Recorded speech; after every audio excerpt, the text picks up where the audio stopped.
Well, it's week 52 of the Madaxeman podcast, for those of you who are counting or capable of counting that high. We've got the full set of people here, but in a nod to the zeitgeist, one of us this week's actually even got COVID.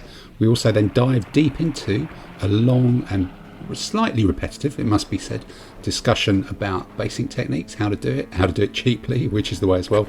We talk about what we painted, we talk about many of the different games we played, and we then have the normal discursive chat around Andy's quiz and Andy's quiz French music. So it's a full week, it's a full set of people. We're back in lockdown world, we're wondering what the next lockdown's going to be, and we're going to sit back and listen to the podcast. This means war.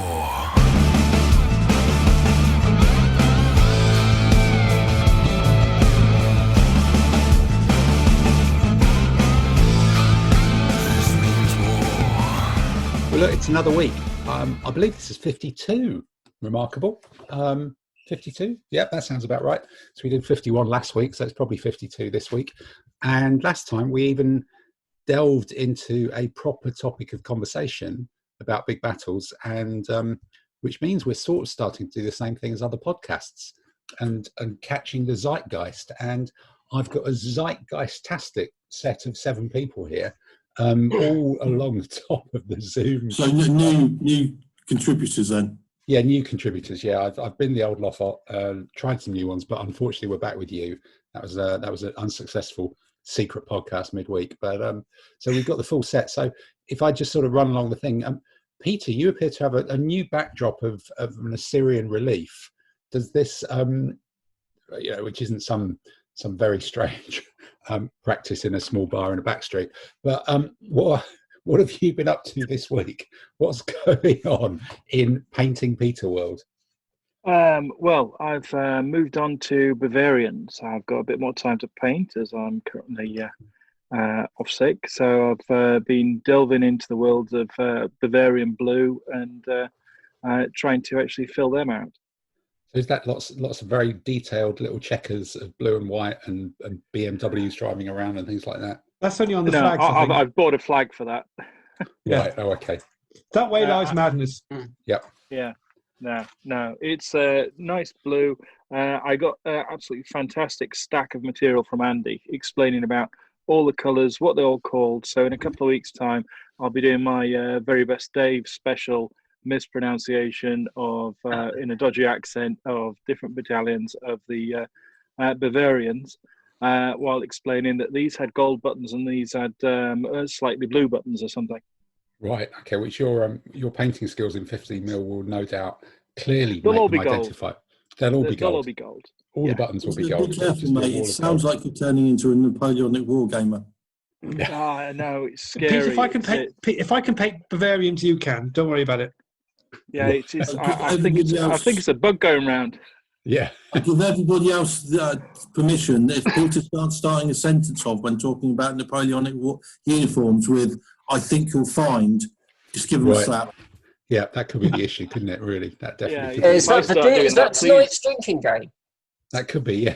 Yeah, when Peter starts telling us something, actually, that he sounds like he knows the history of his army, we all have to take a slug of whatever beer or whiskey or red wine that we're all doing. That could get dangerous. I'd just get briefed by Andy and Dave beforehand and get you all absolutely trolleyed. No, that could be true, actually. That could be true. Okay, so is it sort of been a week of preparation then, rather than a week of actually diving in and doing stuff? Well, it was a week of work, crazy work, and then a bit of a standstill with, being diagnosed with COVID. So this week is more of a painting week. Yeah. Okay. Yeah. Well, fingers crossed that you don't end up. Well, obviously the whole illness and death thing clearly, but even coughing over the podcast too much would be great as well. Yeah, it's got the mute button. It's got the mute button. That's good then. Yep. Yeah. Okay. Just ask to be put in the Clive. If you have to go to hospital, ask to put in the Clive MacLeod ward. They know all about wargamers there. Yeah, that could be it. All right. Well, Andy, now that you're, I think you've already made 3 contributions in Peter's bit about his painting. So, do we want to go next with you then, and the rest of us can all interrupt 4 or 5 times as well? Please do. Yeah, go for it. I'm very happy with that. Yeah. In fact, you're wearing a Bavarian blue sweater, if I'm not much mistaken. No, it's a bit darker than. I hate to admit it's more kind of Chelsea colour than Bavaria, but why did I start going down the Napoleonic uniform colours Pantone reference? dead alley. As soon as I opened my mouth, I thought this, and against Andy as well. What's going to happen then? Tim, you want to get more Napoleonics? I just want to get more Napoleonic. So Andy, what have you been painting, and does it match your sweater? Whatever you've been doing this week? Thracians, and no. No. I've been painting some of the leftover Thracians. I've got one pack nearly painted, and I found a pack of Balkan Voynich, so I've undercoated them. We'll be painting them as well. So if your Thracians are not wearing sweaters, does it mean they're lowland Thracians rather than highland Thracians?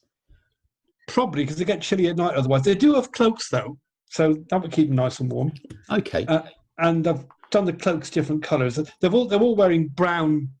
I think I call them Phrygian caps, don't they? They're kind of like so it's more the summer rather than the winter collection. Thracians used to wear.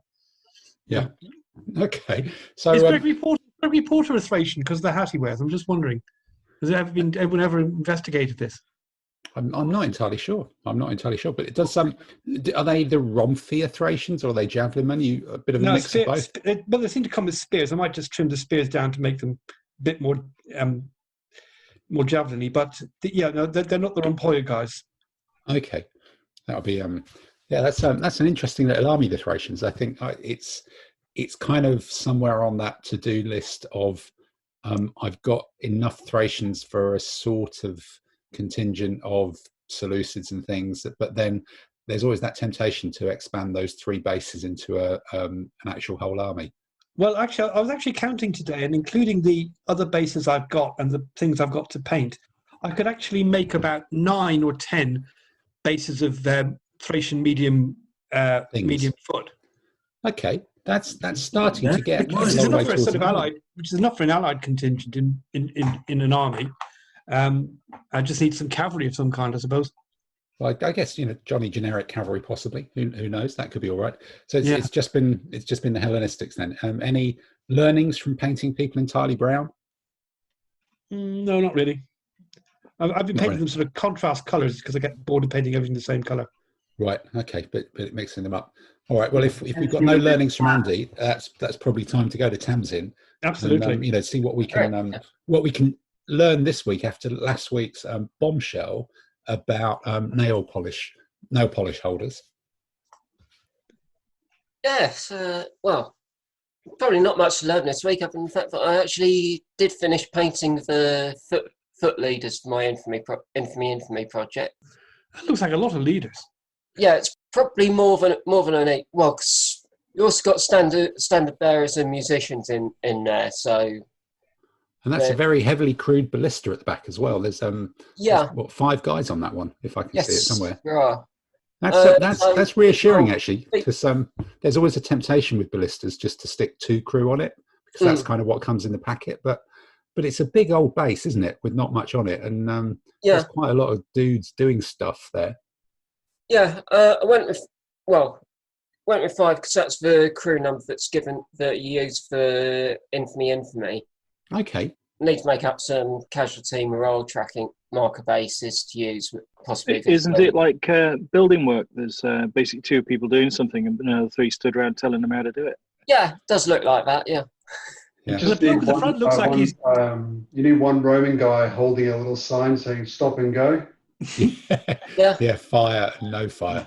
Yeah, should have thought of that when I did the engineers base originally. Yeah, I've actually got on my painting list to do is a Greek temple. And I was thinking of doing a sort of consider a contractor's logo somewhere on it.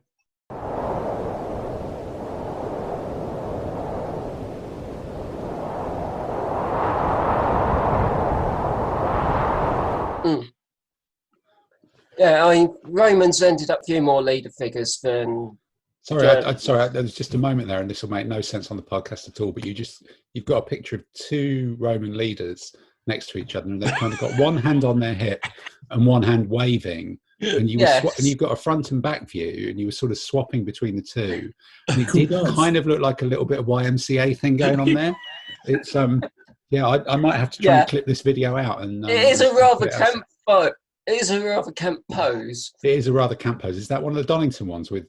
Yeah, those are Donington. They're in the artillery and equipment. Yeah, did the Romans have teapots? Or am I going somewhere? I really I've don't know, but I've no idea what that really means. I've probably said something deeply inappropriate there, haven't I? Right. Okay. No, they're looking grand, aren't they? That's super. yeah. But Roman leaders, for the officer ones, ended up with more figures because you can represent either auxiliary officers or legion officers. And are those on? Those Those are single 15mm figures. Are they based on? Are those MDF rounds, or have you just 20mm MDF rounds? Yeah. Okay, so you didn't even go with pennies or 2p pieces because there's always that. No, thing because I had a load of 20mm bases. Fine. MDF. And 20 because aren't 20mm bases actually more than 2p each? That's the weird thing. Yeah, you've got the cost. They do cost a little bit more, but because I'm using consistency, got magnets on magnetic sheet on the base underneath the base of figures, and then flexometal in the boxes. A very good recovery there. A very good recovery, Tamsin, to me accidentally pointing out to you that you've spent more than it would be to actually just use money, which is like kind of always a good thing on that one. So no, they look great. They're good. So was that a project that you drew a line under this week, or was there more stuff started? Well, for Romans and Germans, I think somebody mentioned Lancashire games earlier. Yeah, it might have been before we started recording, but Lancashire announced a sort of sale today. A Black Friday, is it? Yeah, I don't know if it's Black Friday or pre-Christmas, but I thought, okay, I'll order the extra German and Roman figures I need to make my own up for ADLG. Excellent. ADLG. No, they do some good stuff with really big shields on them as well. I think that once you get them painted up, that's really quite impressive. Okay. Yeah, so I've done that, and I didn't get onto the copperstone figures, and I decided to take a break from figure painting. I've got a couple of bits of MDF scatter terrain to quickly paint up before I do the copperstones. Yeah, you can only do it for so long. This means war.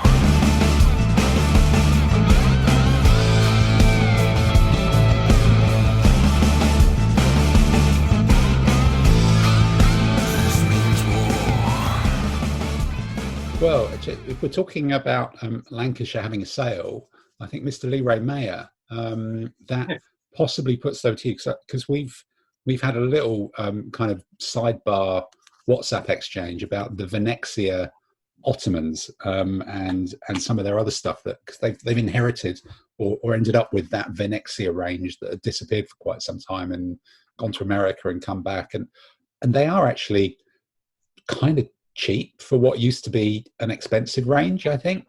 But what other than just putting yourself on mute and tapping away at your keyboard to look at how cheap the sale is on Lancashire Games right now, what have you actually been painting this week before I've just distracted you with a potential entire extra project?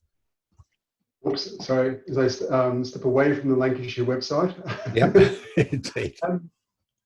So yeah, I've been plotting evil with the Lancashire website and their sales. So did you know this sale was coming up, or did you just get wind of it? Or I was hoping that they would do something around the November. November time. So Lancashire often do a sale, and I'm just going to crack open another beer here in case there's a sound effect. Sorry. Sound good. Yeah. Wargaming Sound of Happiness beer, always keeping open. Yeah, so I've just been keeping an eye out on their website and noticed their sale had come up. So, and their prices their prices are quite good. So you think of it's 4 heavy cavalry. It's £3.10 normally. Now down to £2.48. So wow, so that's like 160p a cavalry figure. Yeah, so you start looking at some of those ranges of, maybe if one day I might want to do it, you think, shiny, like to do that. Wow. But from a painting perspective, I've actually taken a break from ADLG and Renaissance figures, which is, I know, a little bit of heresy. And I've been busy painting up a fantasy army for Dragon Rampant. Okay. Which does not tee in very nicely with the ostrich and kangaroo eggs. We had a discussion about a few weeks ago. Oh, okay. Maybe a rampant dragon with some eggs. Yep. No, it could be there. You know, it's a Australian Antipodean dragon or something. So, what scale are you doing for Dragon Rampant then? I'm doing it in 28 mil.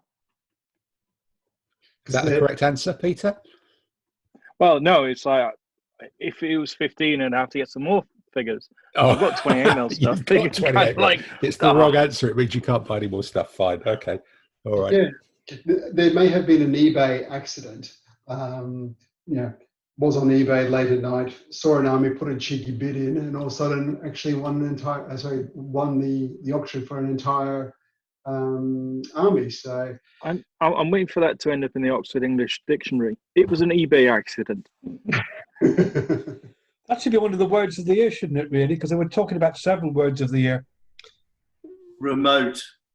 No, you'll know it from in Australia. They announced some of the new words that have gone into the Australian dictionary, which I know is almost an oxymoron.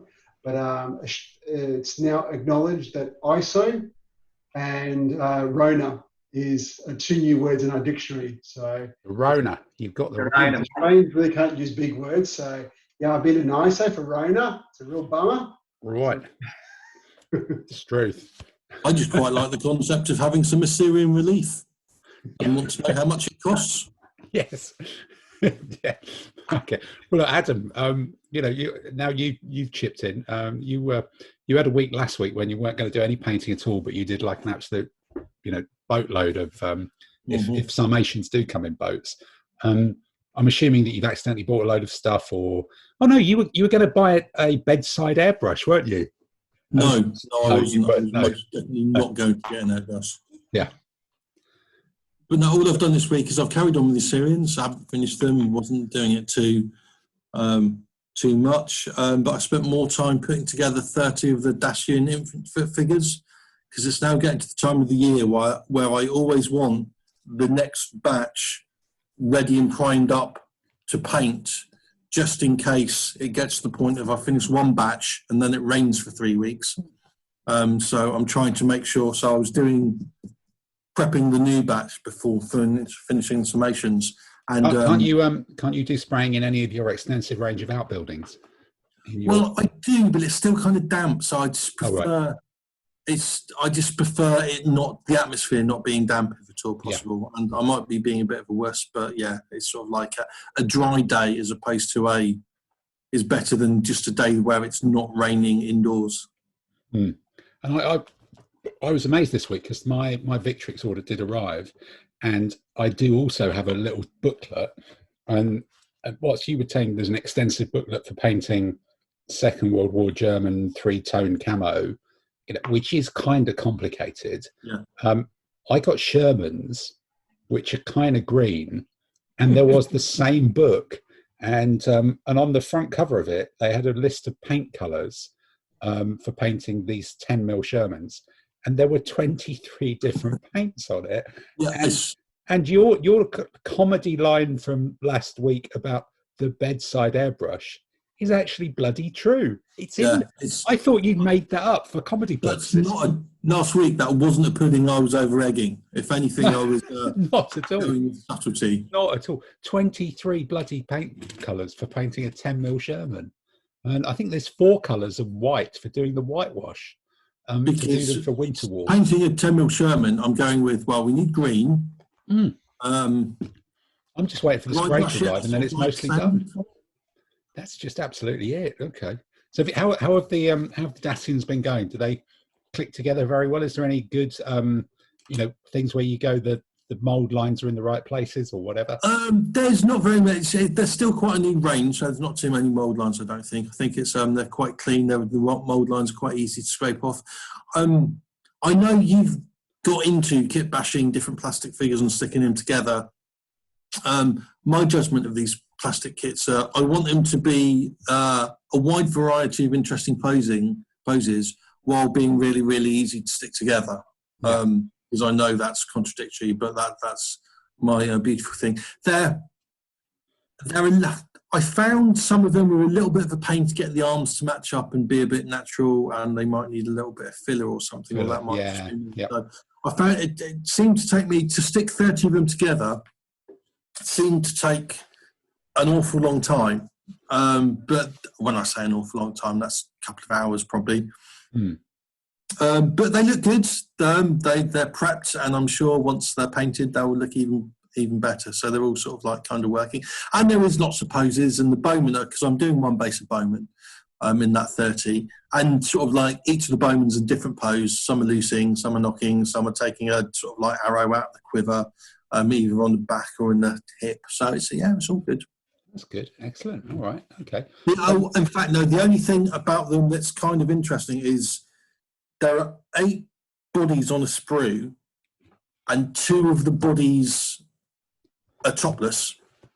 And they go with the bare arms of the double-handed falx thing, which looks good, but it just you can't. There are lots of arms that can't go with lots of bodies because it's a case of, well, he's not wearing a top, but he's got sleeves. That's a bit weird. Which is kind of like a reverse Australian footballer thing going on. Yeah, no, I did go with one where he was wearing a top and sort of like had bare arms, just to sort of like have a little bit, because that wasn't, it's like a tank top. It might be a fashion mistake, but it's not completely impossible. So actually, are you going to do like an Australian rules football thing, or are you just going to do a kind of 1940s British tank top with brown horizontal stripes and things like that? No, I'm going to paint it in a very shade of like light brown or it'll just be brown. Yeah, just so you can't really notice it, to be honest. And I'm certainly not going to go with the Aussie rules football thing. Not with the Aussie. Is there a budget-based team? The topless ones. Have you seen the Australian? I presume they use them in English. Rugby league. They wear like skin tight. Yes, that's true. Actually, yeah. I might actually paint the topless ones. Yeah. As football league. Saying there was 3rd century BC lycra, because actually wasn't lycra one of the client kingdoms of Rome in the in that particular part of the Mediterranean? The king of lycra, or possibly. Yes. That's a whole nother. That was Rome's expanding empire. Yes. Oh my God! It's week 52, and he's come up with a good one. Oh, that's fantastic! Oh my Lord, amazing. Stop! I'm just getting a pen to write this one down. Rome's expanding empire. It as well. I saw a really good T-shirt the other day on Facebook, which was it's actually Andy, you've had a win. You sure you want to go on with this? No, I really like this one. It was a T-shirt that said, "I believe in the right to arm bears."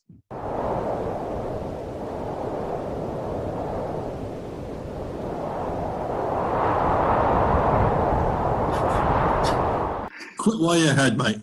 Yeah. I think that's another opportunity for that sound effect. Right, okay. Dave, you've suddenly jumped into center screen, and you're there with your kind of pseudo-American football numbers on your shirt, and you've got your microscope there or whatever it is, your magnifying glass, your painting stuff. Tell us what's on the Dave desk this week. The usual nonsense of Württemberg infantry, the last regiment. I'm just deciding which of the 3 flags I'm going to use and which one. Will it be Prinz Karl, Kronprinz, or von Camera? I'd go with the regiment you can pronounce. Yeah, might be an idea. Yellow flag rather than the blue flags. Okay, so just a pink one, and we've got a blue one already. So I think a yellow one's what's going to have to go. So then I've got to investigate the collars and cuffs for them. Well, make sure they match. Yeah, exactly. You got it. Yeah, that's what the magnifying glass is for.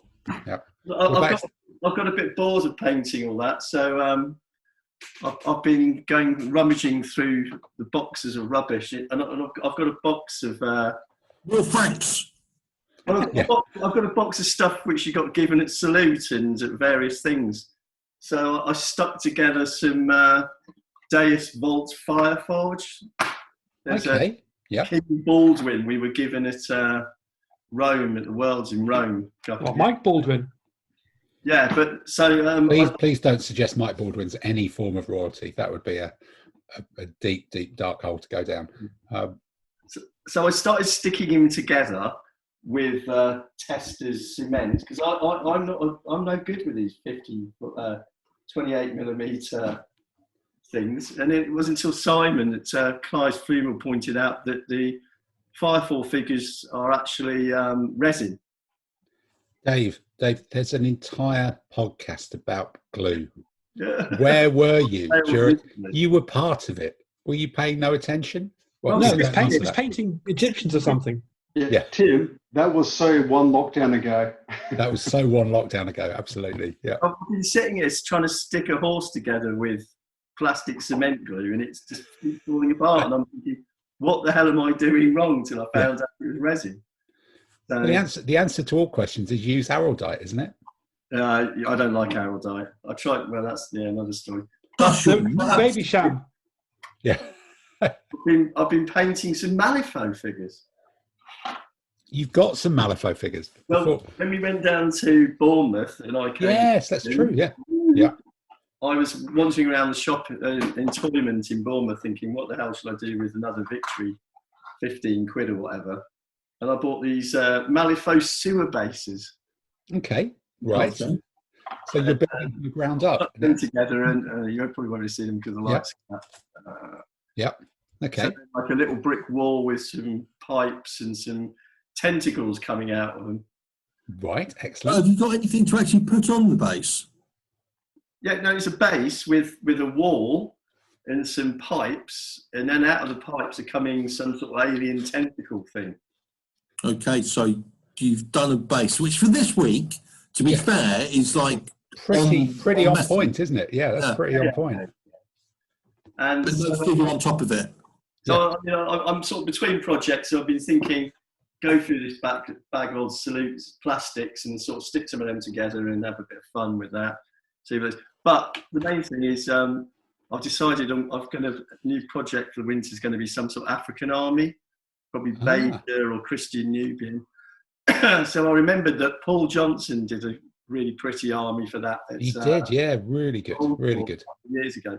So I got hold of him on email this morning, and then he said, "Give me a call on his WhatsApp," and he's in Zanzibar. As one does, yeah. And he's our listener from Zanzibar. There is a listener from Zanzibar. Yes, there is. That's true. On the stats, he went out there. He was telling me he got a new job. Yeah, well, he's out there studying Swahili. Right. And then it was about an hour discussing which manufacturers make the best figures for various African armies. Wow, amazing. That's good. So that means that's another entire continent or continent-sized place where I presume ADLG can now claim that it's played as well. We're going back to a very old DBM story, but we won't go there. About different Botswana scandal, the Botswana scandal. Okay, so which manufacturers do make any of those sorts of figures? Well, I mean, to go back on our silly pricing conversation, the regular Kingdom of Benin figures look quite funky and are really dirt cheap. Okay, all right. They're not in any way Beja or Christian Nubian, but they look like funky figures. They're quite cheap, yep. And I think you need, for sort of African armies, you need 6 bases of impetuous swordsmen, so they could be a bit of a laugh. Maybe some Eureka noble cavalry might have to come in. Not sure yet, still debating. Yeah, actually, I think I did see one of those armies part painted in whatever the Americans call bring and buy. Tabletop flea market, they call it, don't they? Flea market, yeah, flea market at Cold Wars earlier this year, and I kind of, you sort of cruise around and get tempted by it, and then come back and somebody else had bought it, so I didn't have to ship it back, which was probably a relief. But I think there is a point there on pricing that's kind of interesting that I suspect we should come back to next week. Yeah. Okay. So it's been finishing Württembergers, deciding what flags to give them, and then planning the next big project and doing some odds and sods. Yeah, odds and sods. I think odds and sods is the next thing, just to prevent the boredom. Just do some. I've got some Space Marine type things which I found which we were all given at warfare, given at salute a few years ago. So they might be a bit funny. They might get done as well. Good. Yeah. Okay.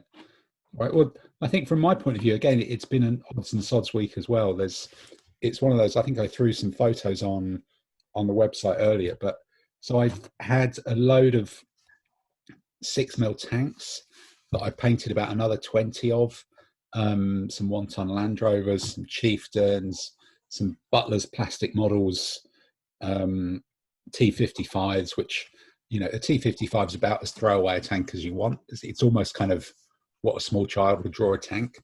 So, you know, they're not hyper fantastic models, but adding 10 T55s to a force that's going to throw itself at the enemy is fine.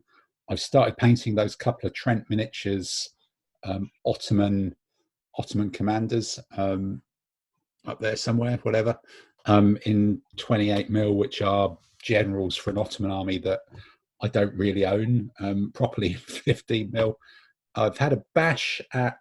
I sort of got stuck with the 28mm Arabs because I just had 60 or 70 infantry, spearmen and stuff to do, and it was just too many to finish off because they were all quite close to being done. I've done all the main colours and things, but it was just a bit of faffing around. So I almost needed to do something else, and I rebased a few different bits and pieces. I used a bit more biostrip on some really, you know, I think one of the world's most boring 15mm figures must be the Essex 15mm Arab spearman with the round shield with the kind of the studs on it, and they're just like. And I actually did some biostrip on some of those to try and paint some of them up in colours because all mine are in deserty beiges. So there's a bit of biostrip on that. I rebased a few of my 15mm Numidians to kind of get, because I just suddenly thought, actually, I've got the wrong mix of troops for that. And then having done all these other distraction projects, I suddenly found myself going back to the other Arabs and going, I've messed around and done diddly squat really this week of anything I want. Why don't I just stick all these things on a base and just tidy up the bits that I need to do later when they're based, rather than looking at them all on base. So suddenly these Arab spearmen have gone from, oh, I don't want to finish them, to, oh, I've nearly finished them and I don't need to do much to actually finish them, and I've sort of got to do it now. So this means war.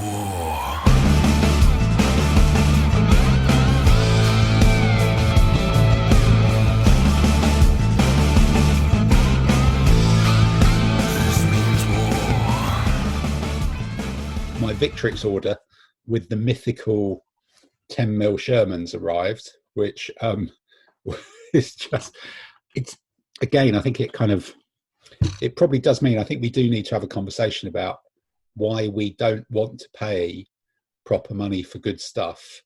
Maybe it's a proper conversation next week, because these Victrix Shermans, as you said, Adam, they're really, really well detailed, but they are still 10mm tanks.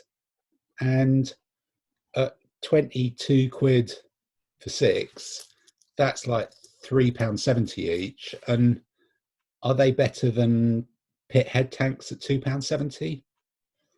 Are they a third, 40? It's really made me focus about trying to get my head around what my own thought process is on that. Yeah, and I think the first thing is define better. Now, yeah. For a technical exercise of a casted tank at 144, yeah, they are technically better and they're more detailed. But for me, that's not necessarily the most winningest thing I need in a technical tank. So there's a conversation in the head then about what, because I'm looking for a robust war games figure. Yeah. And details, I want it to look right and enough detail to look like a tank good, but... And I think, you know, this one... There's a machine gun that sort of sits behind the commander's cupola, you know, the hatch or whatever it's called, and it sort of sticks on. And the odd thing is, on the metal ones, it's a metal thing. It kind of goes into a hole in the tank. It's metal and metal. It's bigger and lumpier than it should be, but it's bloody metal.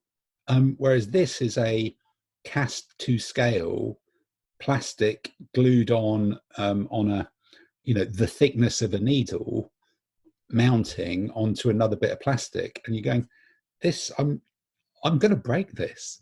Whereas if it's metal, I'm not sure I am. It's kind of, I'm absolutely in two minds about whether this is a great thing or not. And particularly coming a couple of weeks after I got those metal Hanamags from the guy at Red 3 that are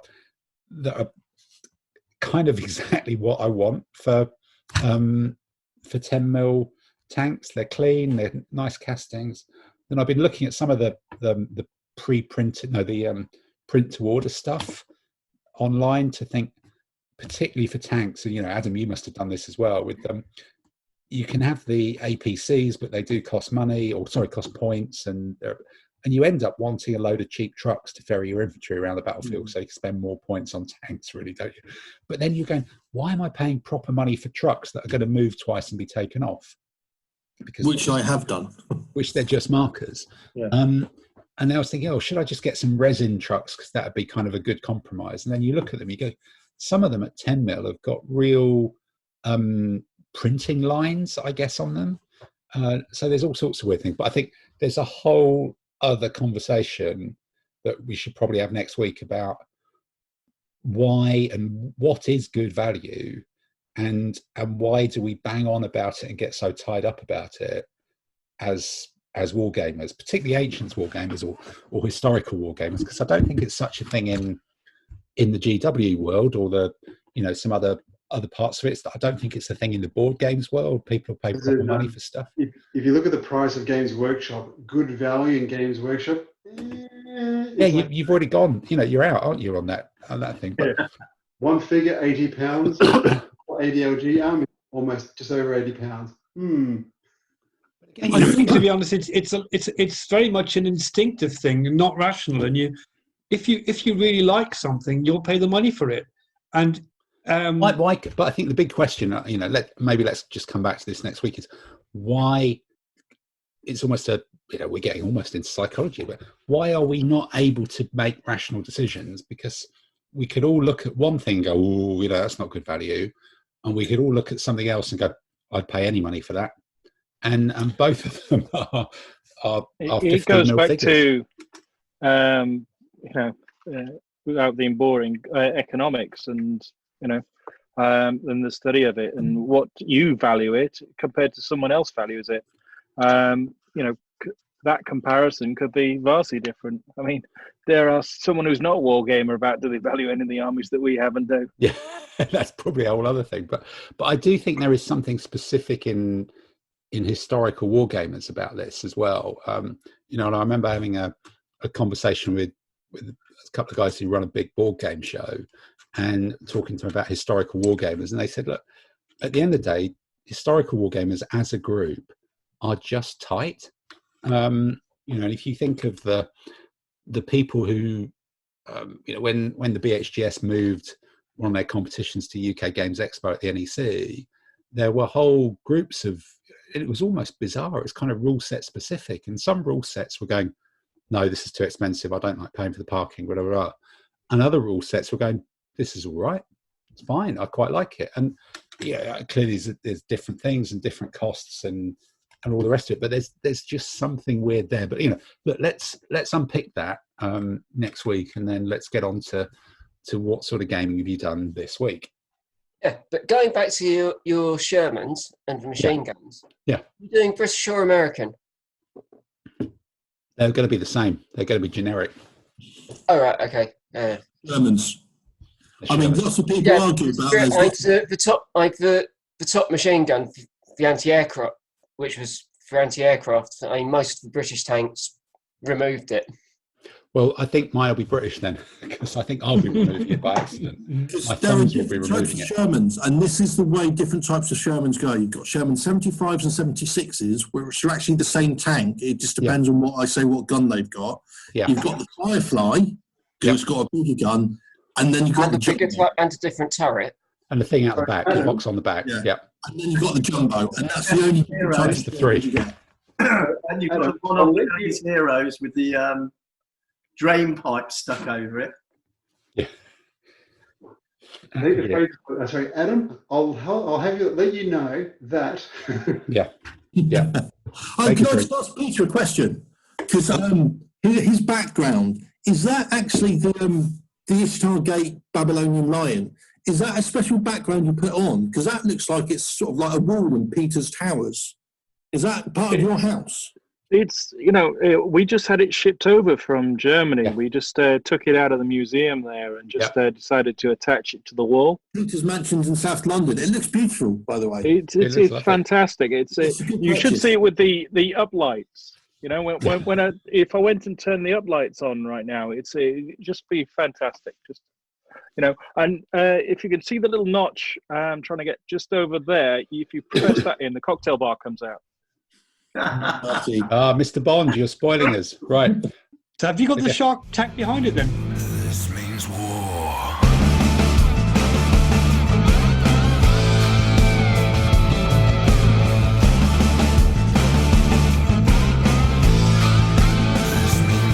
Well, this week then, let's go around the table and see who's been gaming. So, Andy, you're the king of gaming. I think we all found out this week that you'd spent over 200 hours on Tabletop Simulator so far, which is astonishing and admirable, and a massive commitment to supporting the enforcement of lockdown regulations across the UK. I think the One Show do like lockdown heroes, and maybe we should all nominate you and get Jermaine Genus to turn up at your house and socially distance, give you an award for playing war games for the longest period of time without meeting anybody or something. But what's you must have had played a couple of days solid this week or something to ratchet that up? No, what did I do this week? I had my usual game against Dave Ray on a Wednesday, and Dave Saunders and I played BE on Sunday night, and of course you guys joined in, and we're learning how to play it and just playing it very slowly to try and wrap our heads around it. I think the hours I clock up on it must be time spent putting the army lists together. Must count that as well. But and are those hours well spent? Are those hours well spent, or do you still? Not really. Well, I was going to say that based on the recent games that Dave Ray and I did about the Punic Wars, if my results were replicated historically, Rome would be a tourist attraction on the outskirts of the Carthaginian Empire. Right. Okay. The Romans have not been doing it good for you then. No, it's not been going well. We're doing Cynocephali this week, which is the later Macedonians against the Romans. So I'm going to be the later Macedonians.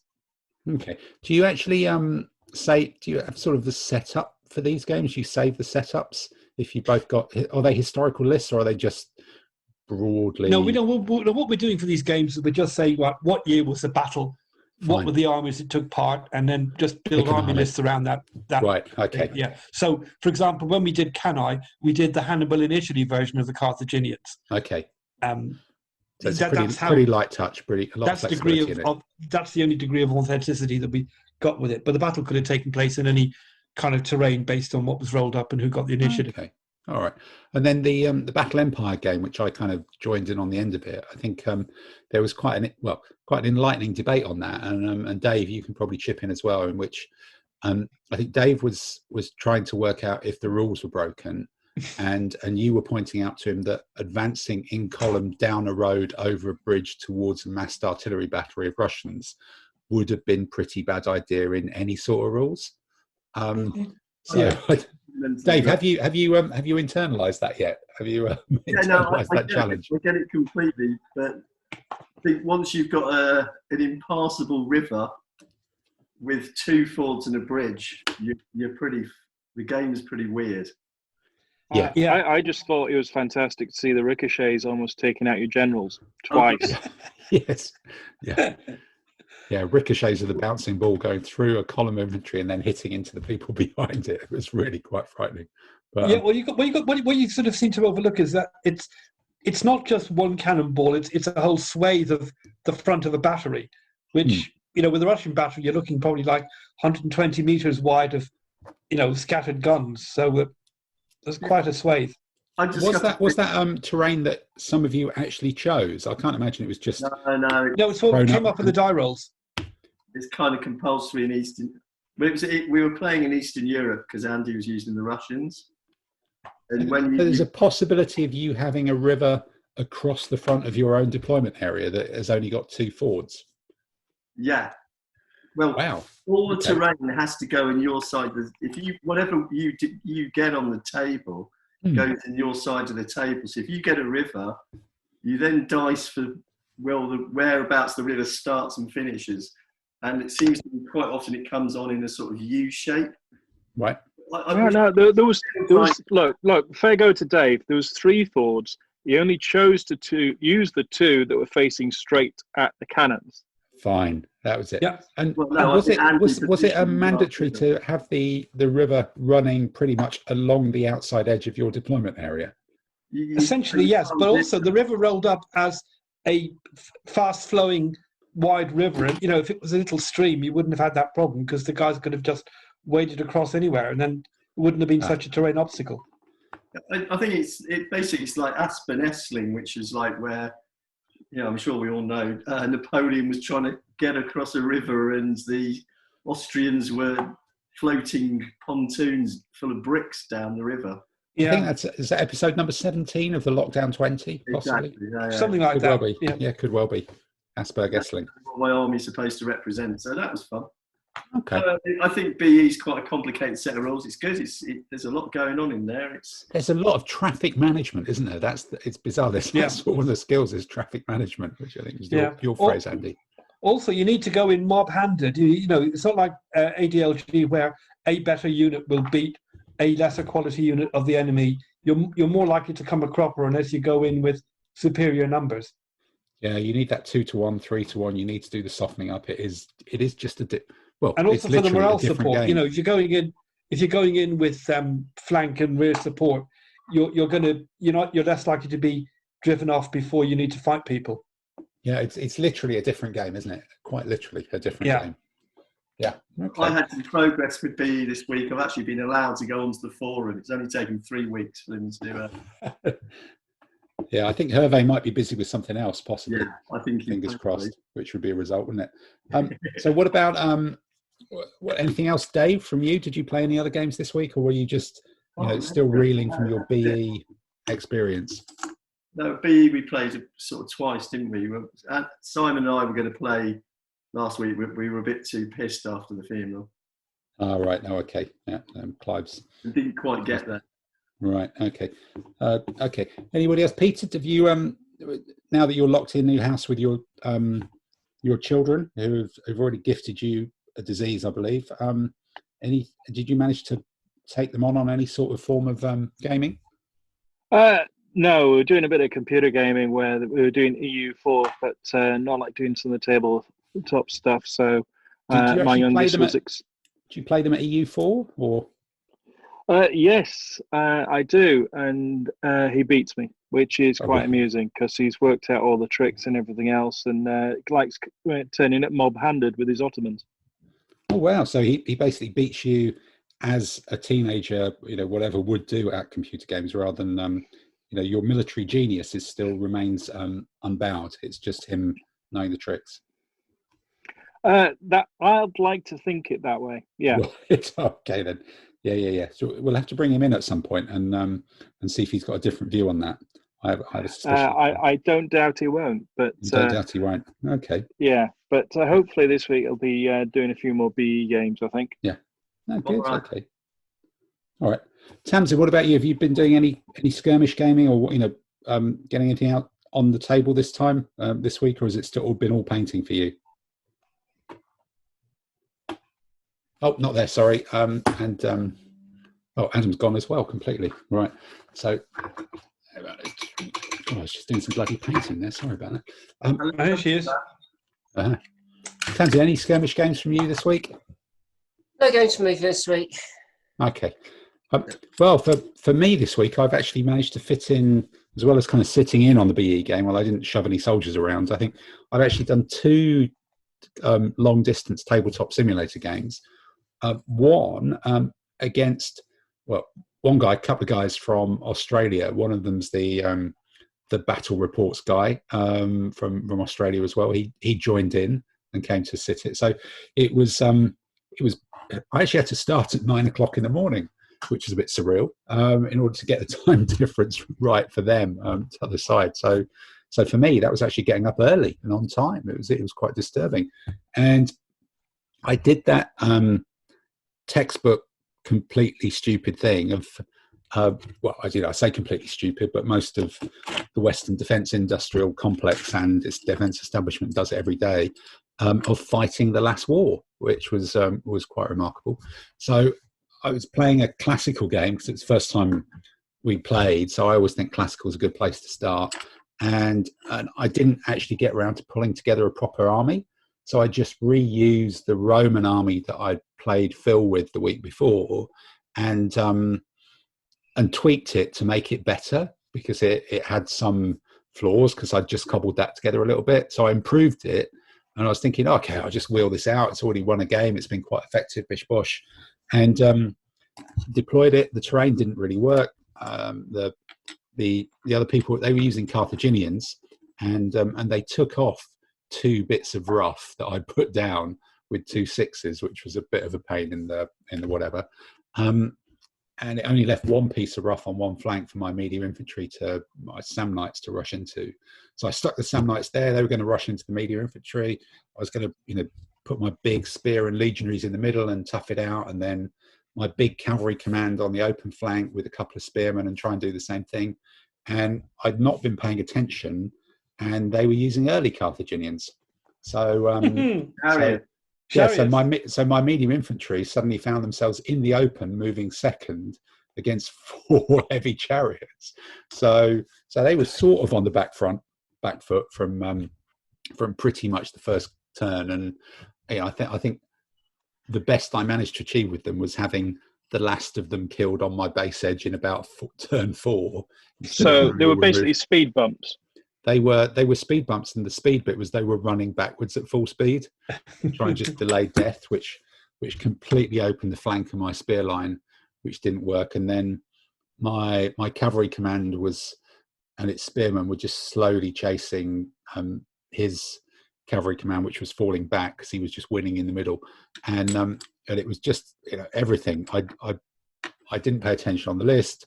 The terrain went against me, and I deployed and fought as if the terrain was still there, and it was just an absolute shambles. I've got a video of it, but I'm not even sure it's actually worth salvaging, because there's so little there, and it was over quite quickly.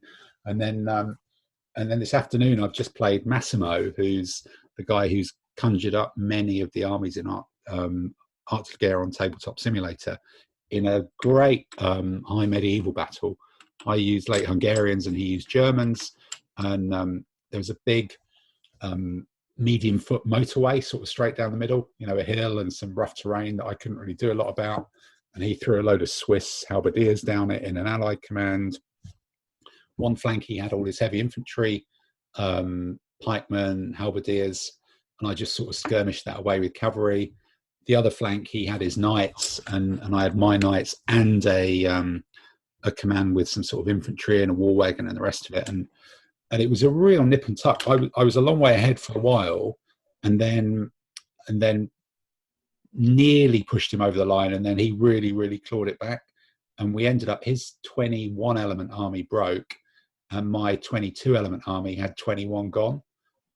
So it was like 42 units casualties on it, or casualty points, which was absolutely fantastic. And I think we'll get another game in the next couple of weeks, probably something a bit more early and classical. But going from all classical battles more recently to a heavy metal historical one, and just sort of remembering how terrain works and how mixed arms works in medieval battles was really, really a good kind of reminder that there's just so many bloody different ways to play this. I think absolutely so many different ways. But I think the only thing with the Hungarian army that exists on TTS is it's got some quite bold and sort of intrusive basing, and and there you can sort of change it with a couple of clicks. But I think that does take us very very obviously. It's almost as if I haven't just made that stuff up to make a link and a bridge to the next feature. To talk a little bit about different types of basing. This means war.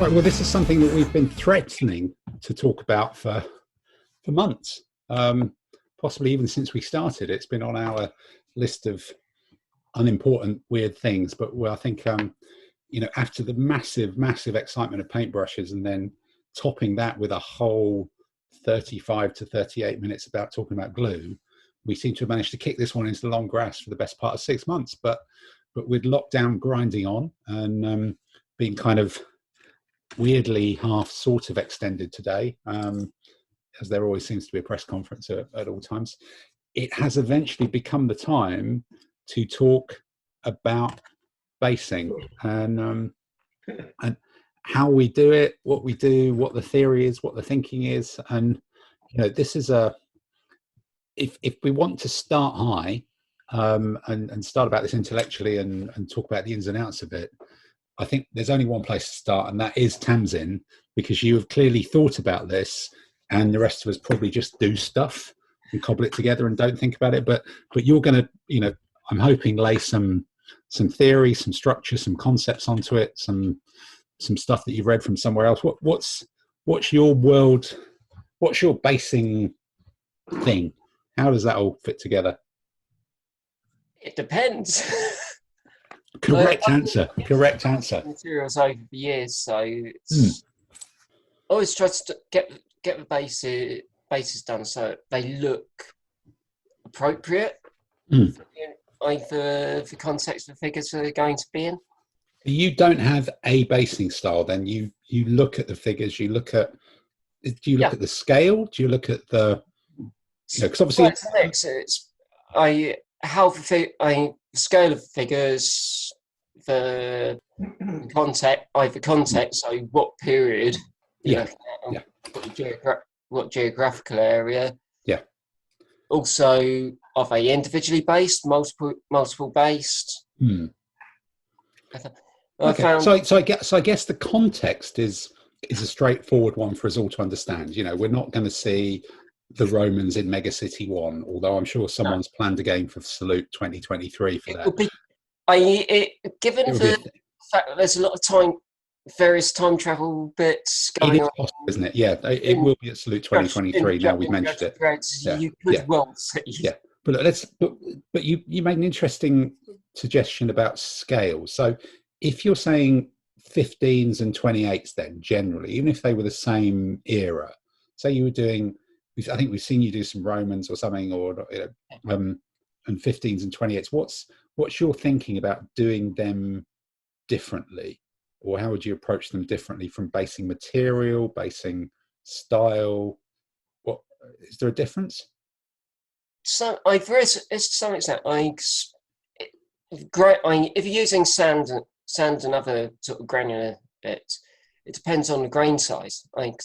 Something that looks fine for sort of dry mud, sand or whatever in 28mm would look ridiculously large for 15mm and ludicrously large for 6mm. So it's getting that done.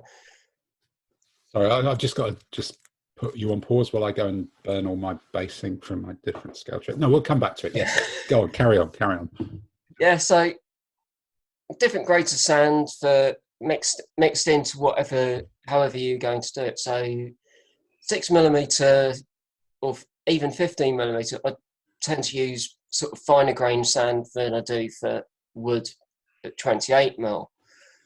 Do you buy sand from basing companies, or do you just buy sand from builders?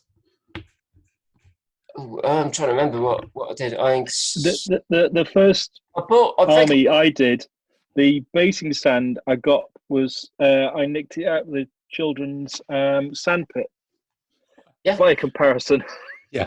Cool. The amounts you're talking about for basing figures, so, largish grain sand.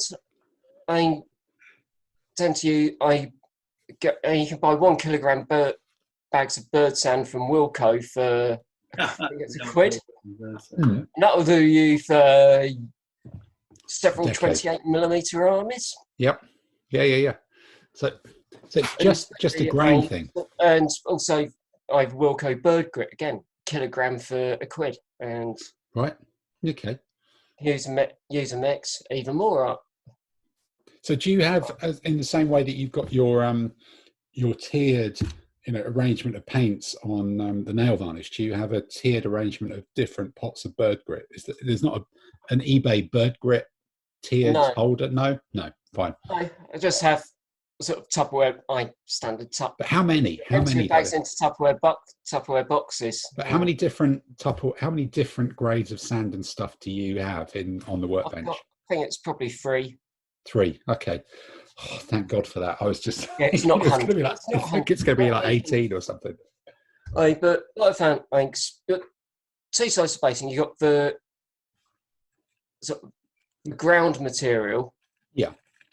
Which you're using, it's built up around any integral bases on the figures. Mm. Normally, most figures cast, you've got the come with a little base, don't they? Disc or whatever.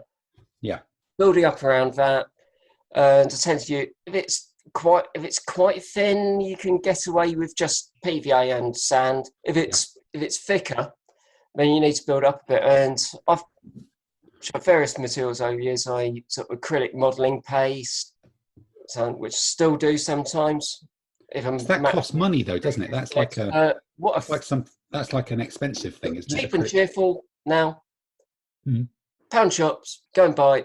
You can get, if you go to Poundland, you can get brown acrylic frame sealant. Frame sealant? Is that it's got a little bit rubbery? Same sort of thing as decorator's cork. Okay, decorator's cork. Okay. Yeah. It's still got a little bit of flex in it. You can go off to B&Q or Screwfix, wherever, and buy sort of slightly more expensive ones, but Poundland do it £1 a tube, 300 mils, and but I do a lot of bases. Yeah. And sometimes just to make things, speed things up, do a bit, empty a tube into a container, add some grit and sand, a little bit of water, mix up. So you've got the texture all in one. So you believe in doing the texture all in one then? And you've got the texture. Okay. I've done that on a few. I've used Vallejo's acrylic, their acrylic ground textures, earth textures. But is that just you being, is that you falling for marketing from Vallejo, and actually the decorator's cork is just as good? Vallejo, I saw it and thought, I'll try that. Yeah. Okay. So it's an experiment. And it really worked out that it was basically same as acrylic modelling paste. Okay. Buy a 300ml tub of acrylic modelling paste for about £8. Yeah. Which is the same as decorator's cork. Decorator's cork with sand added to it. Yeah. Okay. So the modelling paste is just straight cork. Oh my God. You get artist text paste, which is cork plus. Wow. So you've very much been of the opinion that cheap is better.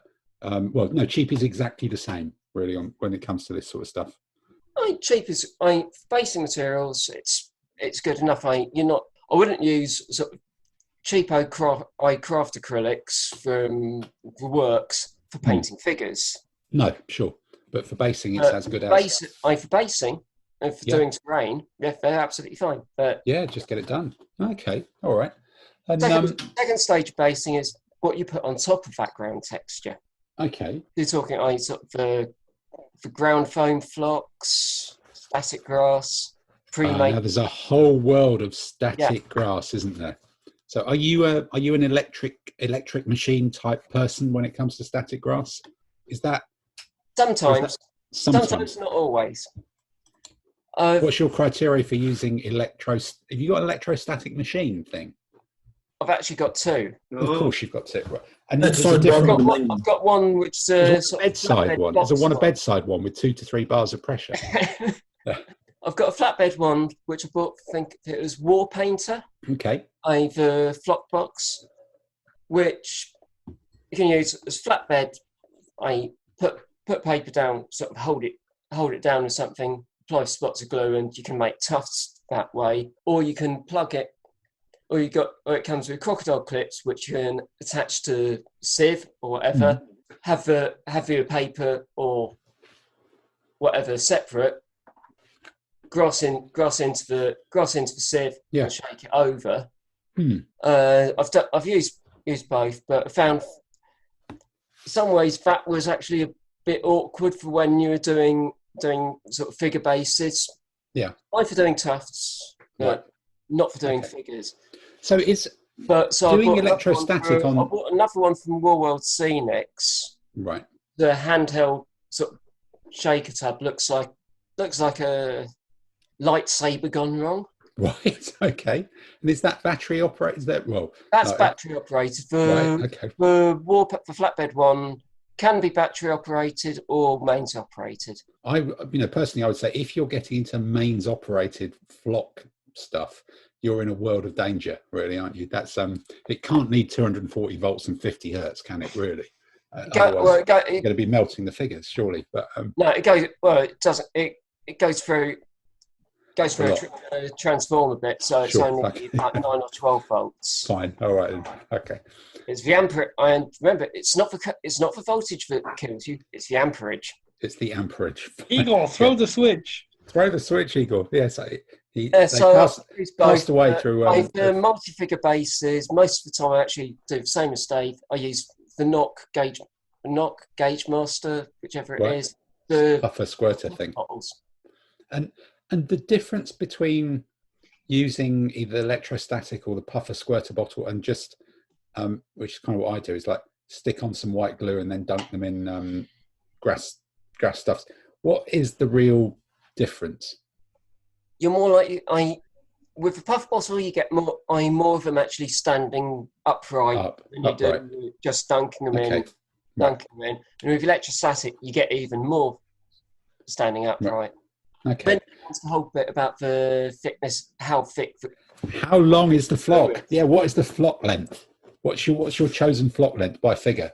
Because I think I've got like one lot of. Mostly I use 2 millimeter flock static grass. For 28mm figures, I might use 4mm as well, or I might do sometimes. I think I might have shown some on one of the earlier Germans maybe ones where I had sort of multi-layers. So you go back, apply a base layer, do a then add some extra glue, do a second layer possibly with a different colour, so you get patches different lengths and colours. Wow. So how do you stop the flock coming off? Because usually after I've been in a long competition, it looks as though there's sort of like it's a crazy dog shedding by the end of the weekend. You'll always get some shedding with static grass. What you can do afterward to help reduce that is another spray again with varnish. I always varnish after putting the static grass on, but you've got to wait. The problem is if you varnish after, leave it 24 hours. Blast off. Yeah, you can end up with like little green bits stuck out in the nose in miniature, and that it looks pretty weird. And then you go around, the tweezers are trying to pay them off because you always notice it when you put it down and there's bright light. Number of times I've taken photos, and it's only when I've been editing the photos afterwards that I've seen, oh God, there's grass on that guy's head. Yes, yeah. I think that's one of the downsides of photos, isn't it? I think you've got to really wait. You've got to have the self discipline to wait for it to dry and then really rigorously brush it off, with a fairly stiff brush, and then make sure you've got rid of all those little stray bits and pieces of grass. And that's where an airbrush comes in handy. How many bars though? How many bars of pressure? What aperture? Just shitloads, really. Yeah. Normal static pressure is about 1.8 bar. 1.8. I just get the children to wander around with the fan and turn the fan faster. It's much easier. Or just blow on them. Or just blow on them. All right. Okay. Good. And then once you've got this, actually, maybe we jumped a step in terms of colorizing the the cork and the sand and all the base texture. I think you said using cheapy paints to do it. Yeah, if I'm using ground frame sealant, then right. all you need to do after that is just a dry brush. Fine. So brown decorator's cork, really. Yeah. If you're using white, I buy some brown ink, Daler-Rowney, Winsor Newton, Liquitex, whoever. Yeah. Add that in. And it's just done. Dry brush with a lighter colour to bring out any texture. Okay. All right.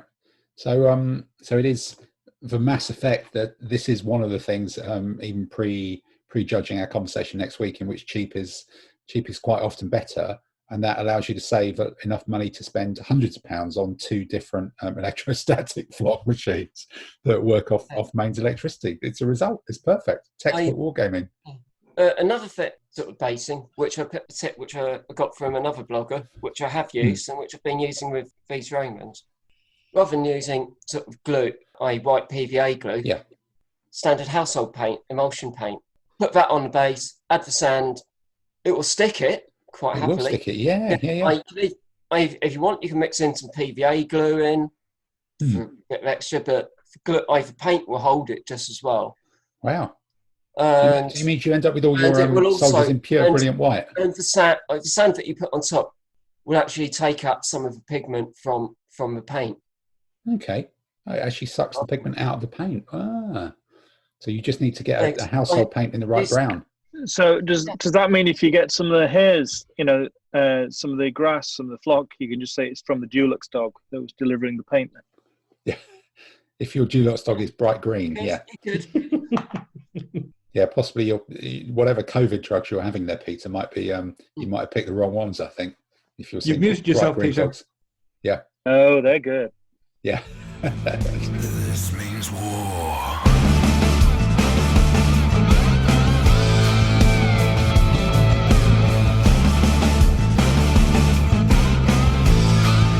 This means war. Okay. All right. Well, Peter, look, whilst you're on there now, what's your kind of go-to basing thing? Have you gone through an evolution of basing? I've gone through a long evolution from literally nicking the sand from the kiddies' sandbox, which was quite amusing because they liked it. That was my first Roman army.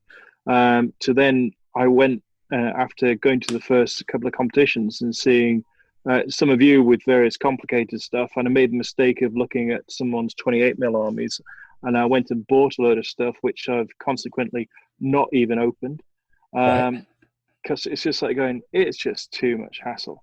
I think the best thing I've done is to base an army in a go. So if I'm painting up an army, I'll try and base it all in one. So it's got that, puts across that degree of consistency. After going on a couple of trips with you guys off to Europe and that, I think it was several beers between Simon, Tim and Dave, and way too many beers. I've now lurched into do the base sand, do a couple of colors, brush, and stick on a few rocks, and then dab on a bit of grass and that. And I like the sort of mixed up look of it. Doesn't look uniform, breaks it up a bit. It's just making sure nothing overwhelms it. So I'm quite pleased with the last ones I did, the Austrians. So it's come along a long way. And I'm just hoping something actually sticks on more than one competition, because that's the bit I usually have a problem with. But by the time I'm coming home, the sort of the bag I'm bringing it in rattles much more than it did when I left.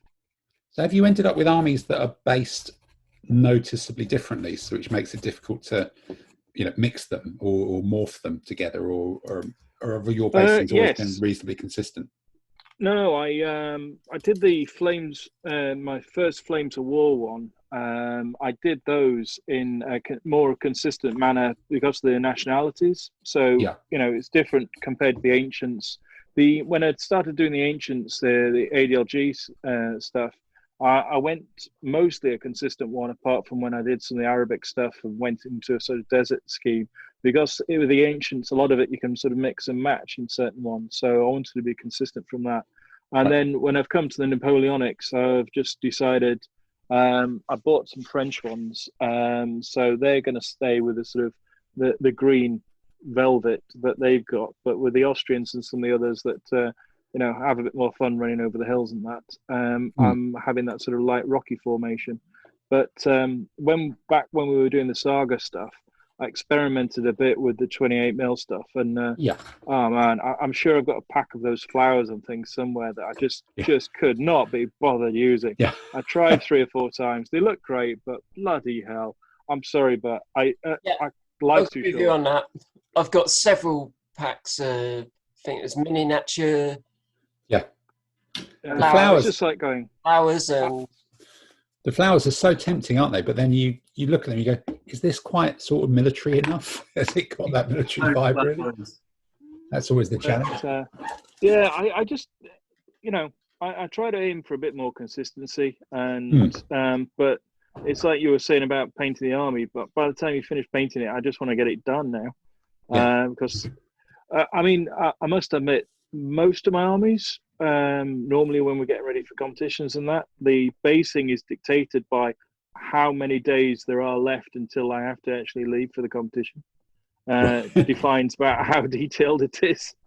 Right. Okay. So you base an army at a time then, and the basing evolves a little bit between armies still, even from that.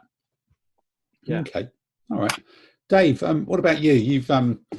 You're a man with a knock fluffer, which you keep waving at us in a somewhat disconcerting way in many of these podcasts. Possibly you wave at other people that you Zoom call with as well, but that's probably in other parts of your private life. Talk us through the Dave basing world, or the Dave basing evolution as well. When I started wargaming 10 years ago, you used to see armies which looked bloody awful. Just people stuck onto green cards and that.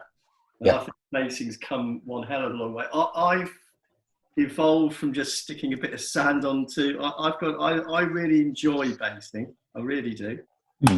So I've got a drawer full of stuff. So I've got one sort of like kitchen bag of rocks, ballast from modelling ballast, and I'll stick 2 or 3 rocks on a base sometimes together, and then wait for that to stick. Then I've got 2 grades of sand, a very fine sand, and then a less fine sand.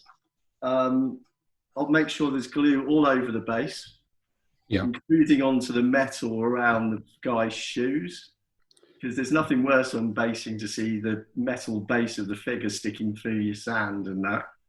Yeah. And then, so I use a bit of rock sometimes. So if it's a, something like a Thracian guy, medium infantry going through terrain, there'll be a couple of rocks on there. Then I'll smear glue all around it. And then what I like to do is get enough of a texture on the base that dry brushing will work. Okay. I think the dry brushing is really important. And I've got cork as well, a little tiny, I used to use a lot of cork, fine cork, but a little bit of cork gives it the texture to take the dry brushing. Do you put the cork into the basing material, or do you just stick it on top? I just use some PVA glue, smear the PVA glue all around. So glue the figures to a 30 by 40 or 40 by 40, whatever. Then PVA glue all around the base. A little bit of rock first, make sure that sticks on first before you put it in. I'll put some fine sand around the base, then a tiny little sprinkle of less fine sand onto that. And then finally a little bit of cork onto that. So you've got 3 textures, right? Around. Okay. Then, just for avoidance of just to avoid any confusion, when I was talking about decorator's cork, it was cork, CAULK. Yeah. They in cork. Yeah, that's true. Yep. I've got like the Antenna Cities cork, which is £2.75, and that is a lifetime supply.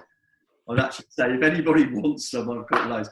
But recently, when we went to Devisers a few years ago, there were some kids there called Gatehouse Gaming UK, and they're not cheap, but their sands are really, really nice, and they've got loads of different things. They're actually on eBay, but they charge a fortune for postage, unfortunately. But their stuff is really, really clever. So once it's all on there, stuck down, what I did is I've got one way of painting my bases. And I thought, what I'll do is I looked, so I went on, there was a Flames of War website where they had, and I was looking at, they had a load of techniques for basing. And I found one which was Libya, North Africa. And I thought, that's good. So I followed that as a basis, and I think it's really good. So I use English uniform Vallejo 921 or 141. And I use that, and I paint that on, I water it down a bit, but that goes on the whole base. Wow, you actually use a Vallejo colour for your main base thing. Wow. So I paint the Vallejo English uniform across the whole base, and then I dry brush desert yellow over that once it's dry, and then I use a final dry brush of buff, a very little amount of that, and just, I mean, it sounds like a lot of things, but one base coat and then 2 dry brushes really makes it ping. And I think it really makes a big difference. And I think I really enjoy doing it. I really do enjoy it. It does. It kind of makes it just look. You achieve quite a lot of improvement for a relatively small amount of effort. Good basing makes an army really good. So, just putting a couple of rocks on the base first, what happens is the rocks stick out of the sand. Yeah. So you get that little effect of like there's some rocks underneath the earth that they're walking across. Okay. And flocking, I've just bought an electric flocking machine on eBay, which I'm going to give a go. Right. Okay. That's going to be a complete experiment, because the one thing that pisses me off now is the flock doesn't stand up. But I also use a bit, I've got sort of like a summer mix, which I put a bit of that on 2mm. I've bought some 4mm recently and then realised it's far, far too long for 15mm. Yeah, no, that's enormous, isn't it? Far too long. And then a bit of a darker green Minotaur tufts on at the ends occasionally. So what's your theory on tufts then? Are you a tufts man, or have you been a convert to tufts? I think they're fantastic. I think they're a real improvement. I think there's something, I think a bit of, flock first and then a few tufts glued into the flock in a different colour make it really pop. So you've got if you're going to do 3 dry brushes on the base of the sand and cork and things, and then you put 2 colours of, a light, I use a light green summer mix of flock, a little bit of that on it, and then some darker green tufts into that, and that makes them really pop, I think. But the secret is just to getting a variety of different colours and textures there then. Yeah, exactly. On a solid base. Okay. Yeah. So you're saying that they're about 4mm being too long for 15mm figures. Straight upright on a battlefield, maybe. But if a lot of it's sort of flattened down, not so bad. I think 4mm is what, 40 centimeters, 16 inches. If it's summer, sort of spring, late autumn, if it's a hayfield, that's actually fairly short. I think if I could get this new, but it has the effect of obscuring the lower legs of the figures. So that is why we think it's too. It looks. There's also a difference between what's realistic and what people expect to see. Yeah, exactly. Yeah, that's the whole thing about what colour do you paint elephants, isn't it? 4mm flock to stand up with these electric static things, it will look really good. But what sort of electrostatic was it you got? Is it sort of the fly swatter conveyor? Yeah, this sort of like T-sieve with a as you say, a crocodile thing. So I'm sure I'm going to electrocute loads of times. Yeah. I've got 10 sitting here ready. So my idea. What I would suggest if you're using that, I straighten out a paper clip. Yeah. Put that in the crocodile clip, and so that the crocodile clip isn't directly on there. Well, I've been. Dave, please take care. I don't want to have to write another eulogy. No. Dave, you are so going to zap yourself. It's just going to happen. Fly spots are one. Yeah, you will get zapped. I got zapped plenty of times when I was using the sieve, and wow, it's more normally it's just a short zap, and you let go of the sieve, and the static grass flies everywhere. So we're going to see your hair sticking up on the next podcast, then, Dave. Not much hair left. no, that would be an achievement, wouldn't we? I think we would. I've been watching some YouTube tutorials with kids who, war hamster kids who smear the glue on, and then they stick the electrodes into the glue. Yeah, they reckon that works. You don't actually need to. Don't try it when you're in the bath. You don't need to. It needs to be sort of down at about the level of the base. Yeah, well, what I'm thinking of, I've got a biscuit tin, and I'm hoping if I put my war base. No, don't do that. Don't do that. Pour a bit of water in and get a metal tin. A baking sheet. Get some rubber gloves. Dave, you must have rubber gloves already, surely. I mean, rubber boots, I mean. No, get a baking sheet. Put your figures onto that. Yeah, okay. Rather than a biscuit tin. Well, I just bought some bacon. Otherwise, you'll be electrocuted. Large over a much bigger area. Much bigger. You end up flocking most of your living room then, quite possibly. The Great British Bake Off. The Great British Bake Off, yes, and your biscuits. It's biscuit tin week. week. And a pocket of salted water. That could be it. That's 2 tonight for Andy. That could be the one. This all right. means war.